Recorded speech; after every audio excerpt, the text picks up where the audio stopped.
To rose kitchen world. இன்னைக்கு recipe என்னன்னா ரவா லட்டு.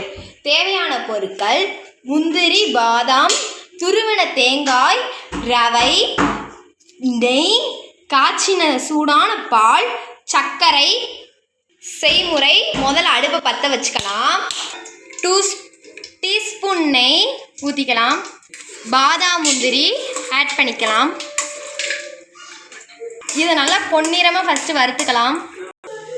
இந்த முந்திரி பருப்பெல்லாம் வறுத்ததை எடுத்து வச்சுக்கலாம். தேங்காய் திருவலை பொன்னிறமாக வறுத்துக்கலாம். அதே கடாயில் 1/2 கப் ரவையை ஊற்றி வறுத்துக்கலாம். நல்லா பொன்னிறமாக வறுத்தரலாம்.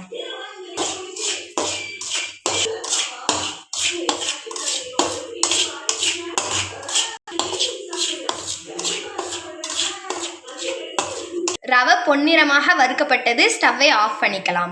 வறுத்ததை ஒரு பிளேட்டில் மாற்றிக்கலாம். சுகர் ஆட் பண்ணிக்கலாம். ரவை தேங்காய் நெய்யில் வறுத்த தேங்காயும் முந்திரி பருப்பையும் ஆட் பண்ணிக்கலாம். இதை மிக்ஸ் பண்ணிக்கலாம்.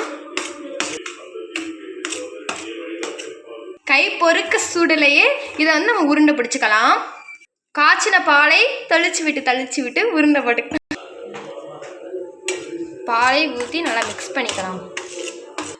இப்போ உருண்டை பிடிச்சிக்கலாம். ஒன்றா இப்போ உருண்டை பிடிச்சிக்கலாம்.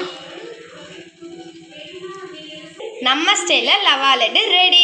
இந்த மாதிரி மோர் வீடியோஸ் பார்க்கணுன்னா லைக் பண்ணுங்கள், ஷேர் பண்ணுங்கள், சப்ஸ்கிரைப் பண்ணுங்கள்.